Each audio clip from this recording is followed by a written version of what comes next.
prepara o nosso coração, prepara a nossa mente cativa do teu trono. Senhor, todo impedimento das trevas, nós já repreendemos agora pelo poder que há no nome de Jesus. Nós declaramos aqui, Senhor, os teus anjos ministradores da tua palavra. Senhor, que eu seja um instrumento teu nessa noite, para abençoar a tua igreja. É isso que te peço e te agradeço em nome de Jesus. Amém.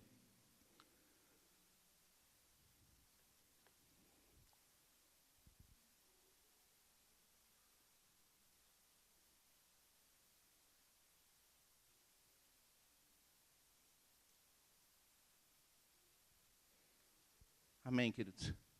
Eu vou me acostumar com isso aqui ainda. Estou me adaptando.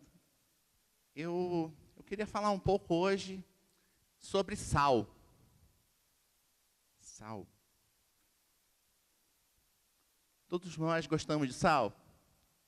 Às vezes um pouquinho mais, um pouquinho menos. E imagina uma comida que seja sem sal.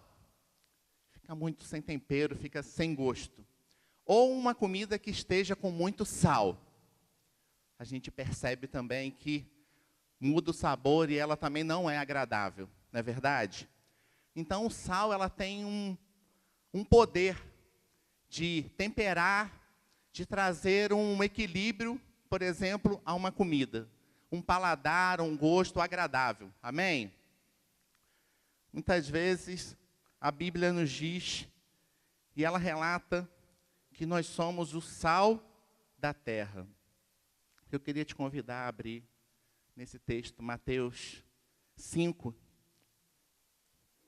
verso 13.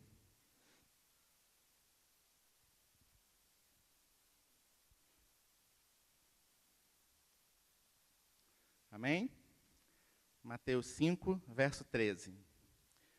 Vós sois o sal da terra, e se o sal for insípido, com que há de salgar? Para nada mais presta, senão para se lançar fora e ser pisado pelos homens. Amém? Nós sabemos que o sal, ele tem um poder. Mas Jesus aqui nos chama a atenção e coloca sobre os nossos ombros a responsabilidade de salgar a terra, falando que devemos fazer a diferença nessa terra. Nós fomos chamados para fazer a diferença nessa terra. Quando Jesus nos chama para ser sal, Ele quer deixar bem claro que sejamos diferentes, conservantes da matéria sujeita à rápida decomposição, que é a carne. Ela tem um poder, na época de Jesus, ela tinha um poder também, o sal, de conservação da carne, conservação de algumas coisas. E o Senhor nos chama nessa manhã, nessa noite, a atenção. Ele coloca sobre nós um chamado para sermos um povo que conserva os caminhos da verdade, da justiça e da compaixão. É interessante que, para sermos sal, para marcarmos essa geração, nós precisamos fazer a diferença. E é interessante que nós vivemos uns dias tão difíceis, igreja, que passamos por tribulações, tempestades, dias difíceis. Mas eu queria falar que, mesmo nesses tempos difíceis, nós fomos chamados a temperar esse mundo, a transformar esse mundo, a marcar essa geração com esse sal, com essa marca que fomos colocados. Talvez a gente possa olhar para a Bíblia nessa noite, querido, e olhar por tantas pessoas que marcaram gerações, que foram e que marcaram a geração, que foram sal, que salgaram essa terra. Eu gosto muito de Hebreus 11, 38. Eu queria que você abrisse Hebreus 11, 38.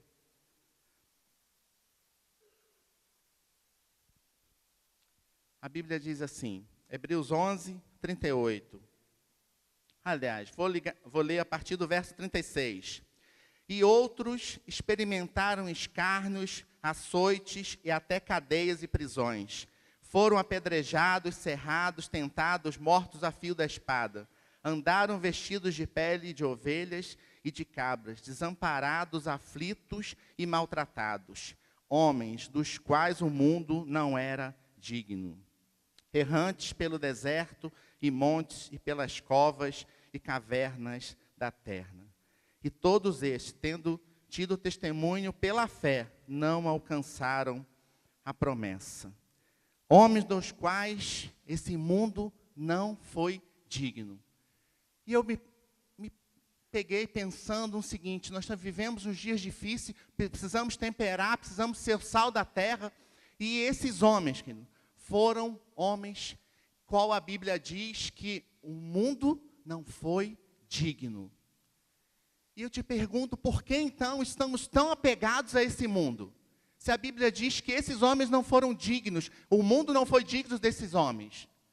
E nós olhamos para tantas situações que vivemos no dia a dia, e o nosso coração se entristece, nós nos apegamos a situações que às vezes nos traz até o desespero, até o limite da nossa vida, e achamos que até a nossa vida teria terminado, ou está terminando por uma situação que você está vivendo, ou que eu estou vivendo às vezes.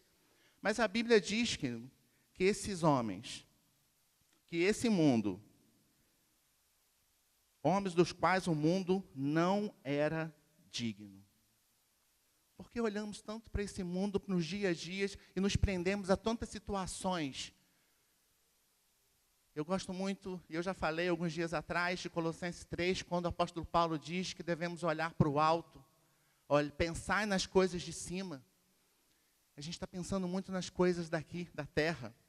Mas esses homens viveram temperados. Temperaram, viveram acima de uma média que talvez a gente olhe e fale, mas como pode? O pastor gosta muito de falar de Sansão, e no verso 31, 11:31 diz: pela fé, Raabe a meretriz não pereceu com os incrédulos, acolhendo em paz os espias, os quais, o que mais direi? Faltar-me tempo contando de Gideão, de Baraque, de Sansão, de Jefté, de Davi, de Samuel e dos profetas. São os homens, querido, que fizeram a diferença, que marcaram uma geração. Eu te pergunto hoje, querido, o que você tem marcado na tua geração? Se o Senhor nos chamou para ser sal. E às vezes a gente olha para as tribulações, para os problemas, para as dificuldades que estamos passando. Ah, mas eu não posso ser sal. Você foi chamado para ser sal, querido. Você foi chamado para ser diferente. Nós olhamos para esses homens que sofreram, que morreram pelo Evangelho, fazendo a diferença. Se nós olharmos, querido, um texto que tem queimado muito o meu coração, Atos 16, vamos lá, Atos 16.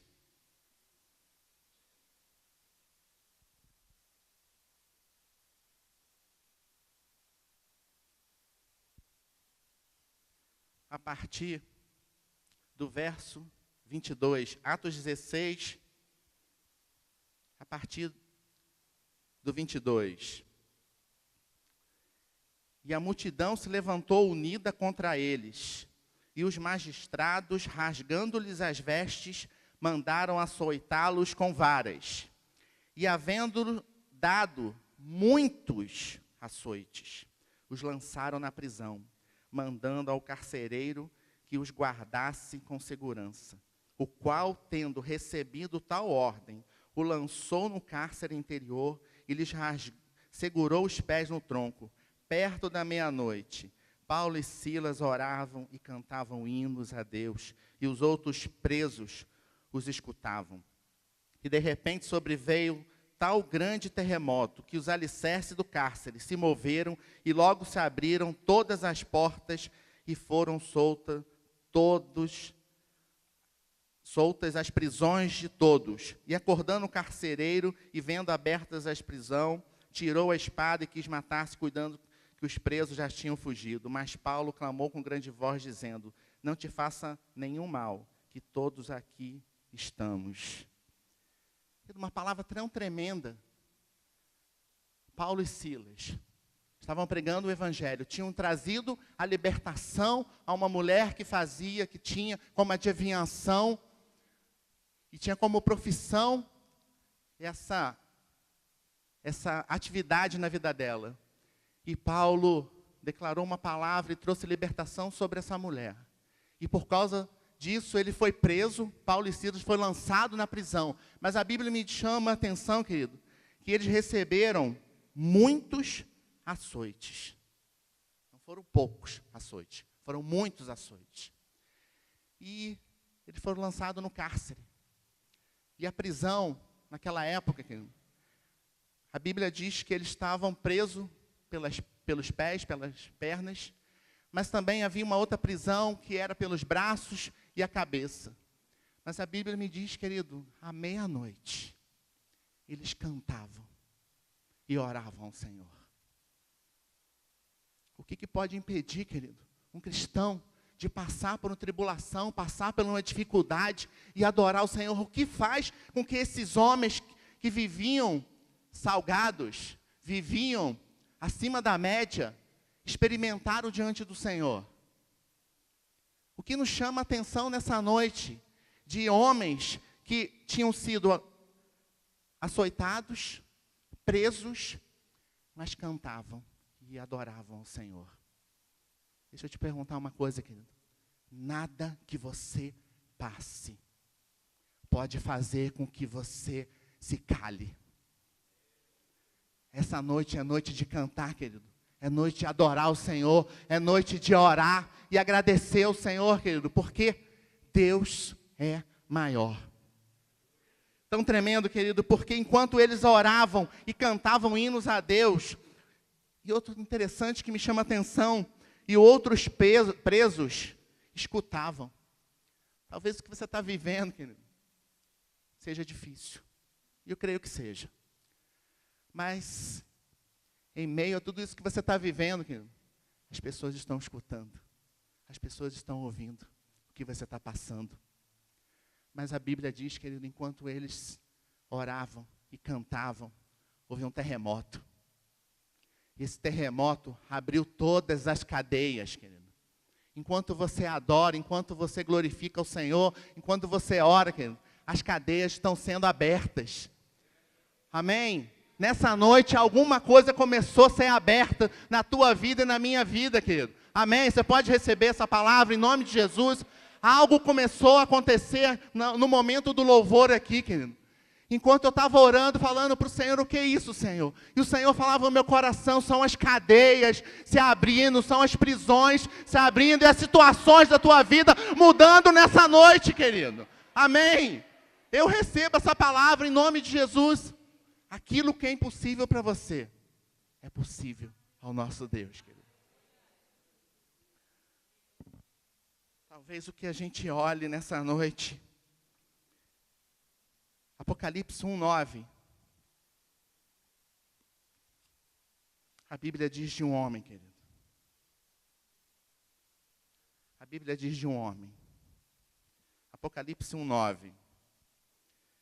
Eu, João, que também sou vosso irmão e companheiro na aflição, e no reino, e na paciência de Jesus Cristo, estava na ilha chamada Pátimo por causa da palavra de Deus e pelo testemunho de Jesus Cristo.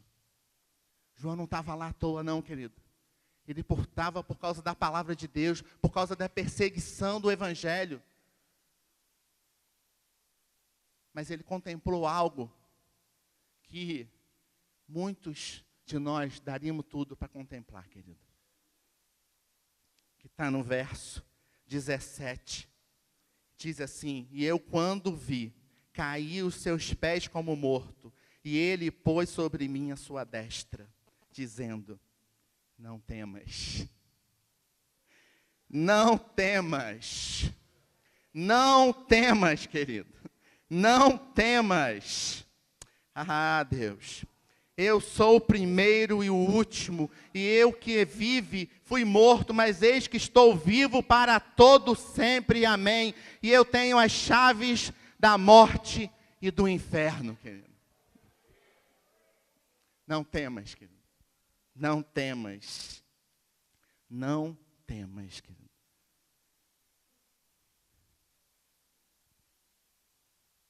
O que diremos, passando o que a gente está passando, e ver o que esses homens experimentaram? O que falar do que estamos vivendo, diante daquilo que eles enfrentaram e não negaram a Jesus, e foram fiéis até a morte. Mas a Bíblia diz que, Mateus 5,13, a parte B, para nada mais presta senão para se lançar fora e ser pisado. Se o sal não tem sabor, se o sal se tornou insípido, ele não tem valor, ele é lançado fora. Marcos 9:49.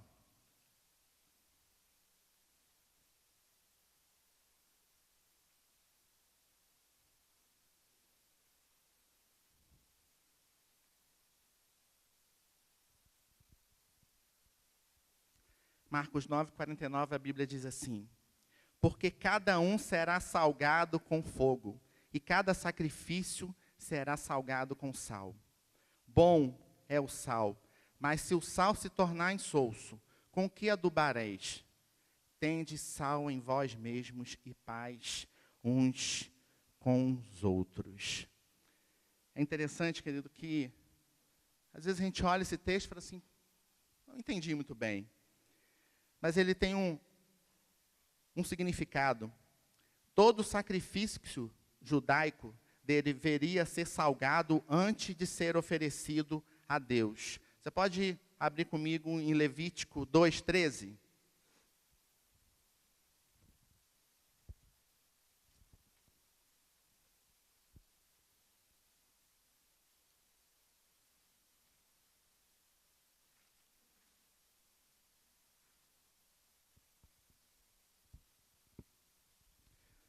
A Bíblia diz assim, Levítico 2:13. E toda a oferta dos teus manjares salgarás com sal, e não deixarás faltar a tua oferta de manjares, o sal, o manjar, o sal, do concerto do teu Deus, em toda a tua oferta oferecerás sal.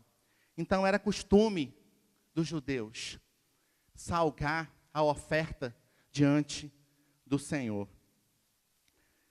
É interessante, querido, que esse sal sacrificial era chamado sal do pacto. Desse sal se tornava o sacrifício agradável a Deus. Antes da vida de um discípulo agradável a Deus, ou ser agradável a Deus, deve ser tratado com fogo. Como todo sacrifício também é tratado com sal. Você pode me perguntar, mas que sal é esse? 1 Pedro 1:7, ele nos responde, que sal, que fogo é esse? Se na época, todo sacrifício precisava ser salgado, e ele era lançado ao fogo,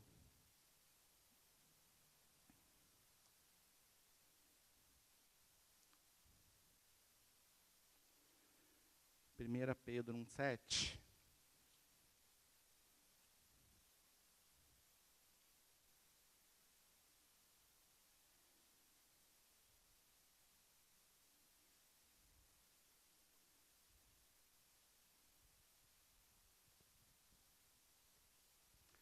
Pedro 1:7.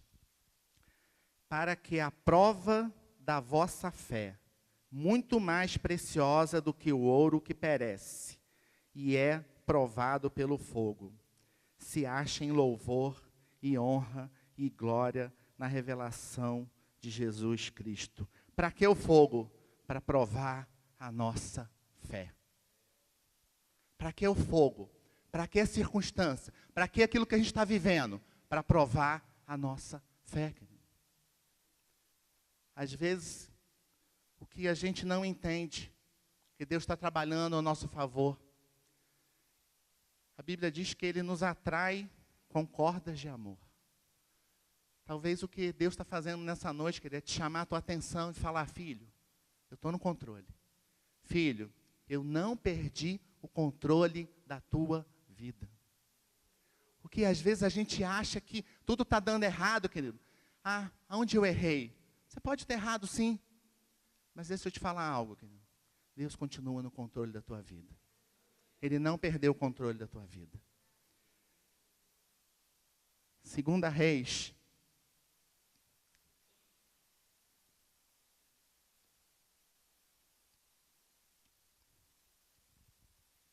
E esse é o último texto que eu vou estar lendo nessa noite. 2 Reis. Segundo livro de Reis, capítulo 2, do 19 ao 22.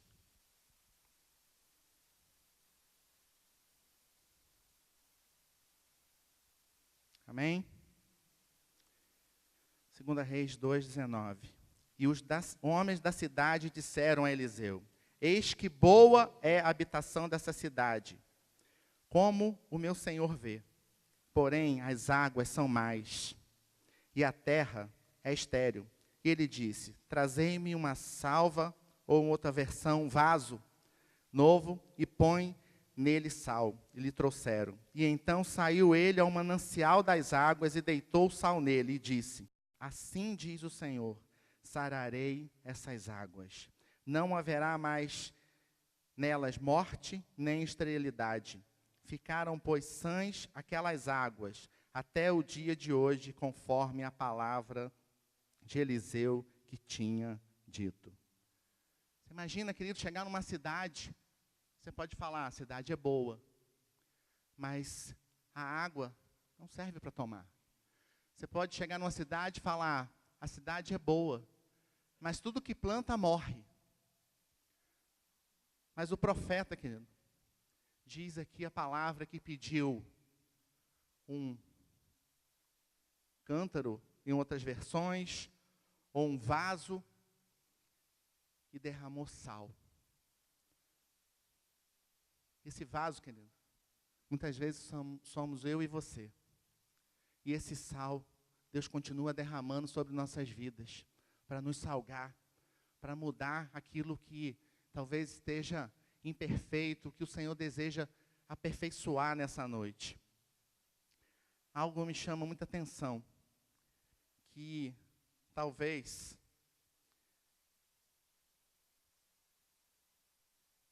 essa situação que você está vivendo, que eu estou vivendo, a gente não entenda. Talvez o que a gente olhe talvez as águas da nossa vida estão estéreis. Talvez há áreas da nossa vida que estão mortas. Talvez como essa cidade, ou talvez como uma terra que você planta, está estéril, não nasce nada, não brota nada. Mas como esse profeta derramou sal sobre aquelas águas, e a Bíblia diz que aquelas águas foram saradas. Que área da tua vida nessa noite precisa ser sarada? Que área da tua vida precisa ser curada nessa noite, querido? Que área? O Espírito Santo conhece, querido. Qual é a área que precisa ser curada, que precisa ser sarada nessa noite, querido? Você não precisa abrir. 2 Coríntios 4:7 diz que temos, porém, um tesouro em vasos de barro, para que a excelência do poder seja de Deus e não de nós. Eu queria te convidar a ficar de pé.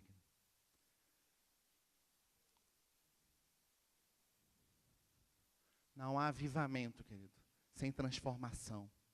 Não há avivamento sem arrependimento, querido. Deus quer transformar a nossa vida. Deus quer transformar a tua vida, querido.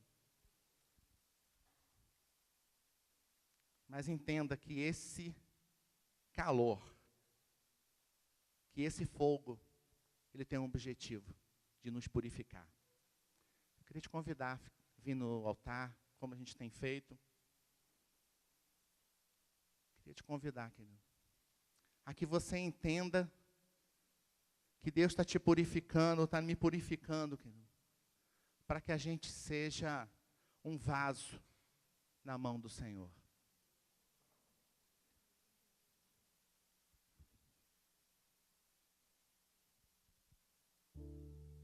Qual é a área, querido, nessa noite que está estéril?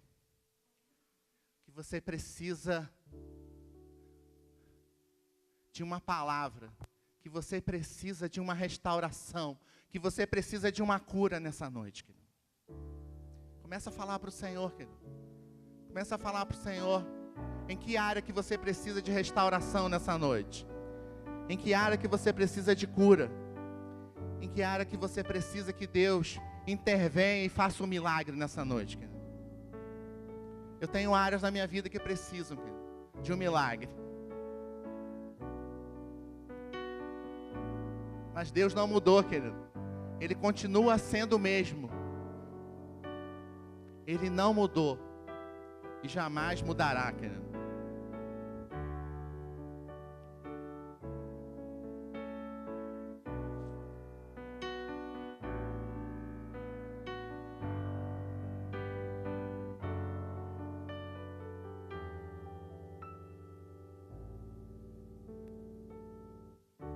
Quando vejo o Senhor assentado no trono, não consigo parar de dizer te amo. Quando lembro de tudo que o Senhor já fez, e serias capaz de fazer tudo outra vez. Sei que totalmente dependente sou. Se estou vivo é porque o Senhor me salvou. Como posso passar o dia sem dizer te amo? Como posso acordar e não desejar teus planos? Quero gritar bem alto, Jesus, tu és o meu amor, Senhor, tu és o meu amor. Quero estar chamando os instrumentistas. Quando vejo o Senhor assentado no trono, não consigo parar de dizer te amo. Quando lembro de tudo que o Senhor já fez, e serias capaz de fazer tudo outra vez. Eu creio, Deus. Sei que totalmente dependente sou.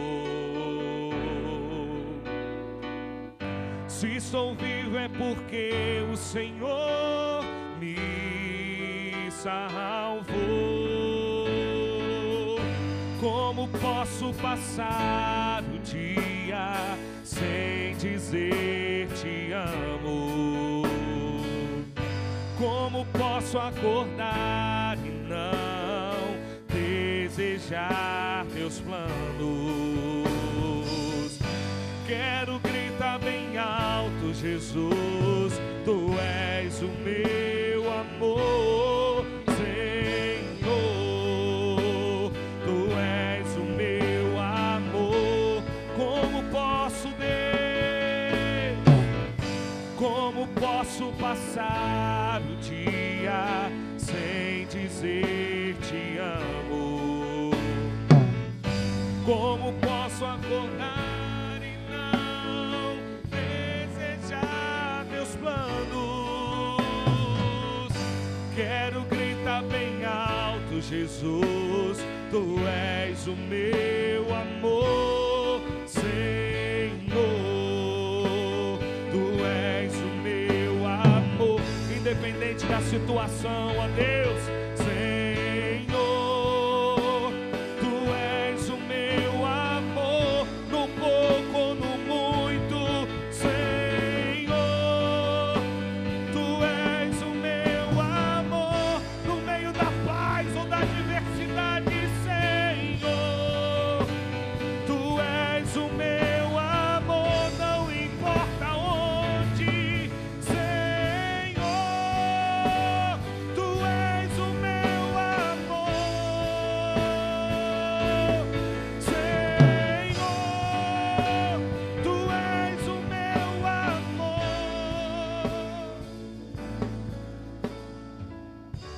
Quando vejo o Senhor assentado no trono, então você tem que ver, irmão.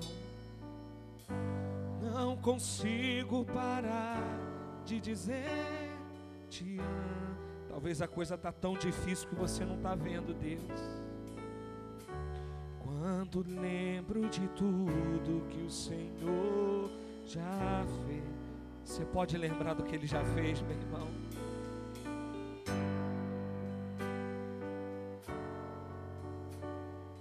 Tudo outra vez. Sei que totalmente dependente sou. Se estou vivo é porque o Senhor me salvou. Como posso passar o dia sem dizer te amo? Como posso acordar e não desejar? Entrega os teus medos diante de Deus, irmão. Alto Jesus, tu és o meu amor, Senhor. Tu és o meu amor.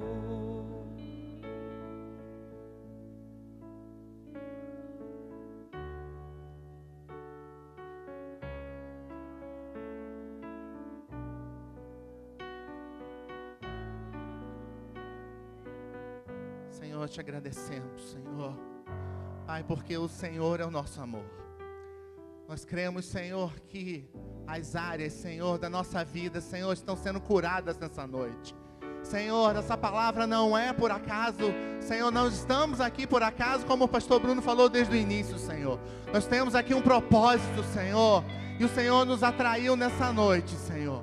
Senhor, que a nossa vida, Senhor, seja, Senhor, pelo fogo ou pelo sal, Senhor, pelas circunstâncias, pelos problemas, Senhor, seja para a glória e para a honra do Teu nome. Possamos glorificar, Senhor, exaltar o Teu nome, Senhor. Oh Deus, orar e cantar, Senhor, como Paulo e Silas, Senhor. Ah, Deus, eu creio, Senhor, que há áreas da nossa vida estão sendo curadas nessa noite, Senhor. E o Senhor está mudando histórias, está mudando decretos, Senhor. Ah, Deus, pela fé eu creio, Senhor. Tua palavra diz, Senhor, que a fé é o firme fundamento das coisas que não vemos, mas que esperamos, Senhor. Nós esperamos, Senhor, no Senhor, nessa noite, Senhor, na Tua transformação, na Tua glória, Senhor, na mudança em nossas vidas, Senhor. Ah, Deus, nós não vamos retroceder, Senhor. Nós não iremos retroceder, Senhor. Nós somos daqueles, Senhor, que vamos avançar. Vai ser de glória em glória, Senhor. Mas até chegar em Sião, até estarmos diante do Senhor, Pai. Ah, Deus, Tua palavra diz, Senhor, em Apocalipse que um dia, Senhor, o Senhor enxugará do nosso rosto toda lágrima. Ah, Deus, será um dia, Senhor, onde conheceremos o Senhor da mesma maneira que o Senhor nos conhece, Senhor. Ah, Deus, nós ansiamos por esse dia, nós contemplamos, Senhor, o céu, nós declaramos como Paulo, Senhor, nós queremos olhar para cima, não para as circunstâncias, Senhor, nós olhamos para o Senhor, que é o autor e consumador da nossa fé. Ah, Deus, como o Salmo 121, eleva os meus olhos para o monte, e de onde virá o meu socorro? O meu socorro vem do Senhor, que fez os céus e a terra. Ah, Deus, nós confiamos no Senhor nessa noite. E por isso, Senhor, acalmamos o nosso coração e podemos, Senhor, te aplaudir nessa noite e te dar toda a honra, toda a glória e todo o louvor, Pai. Em nome de Jesus.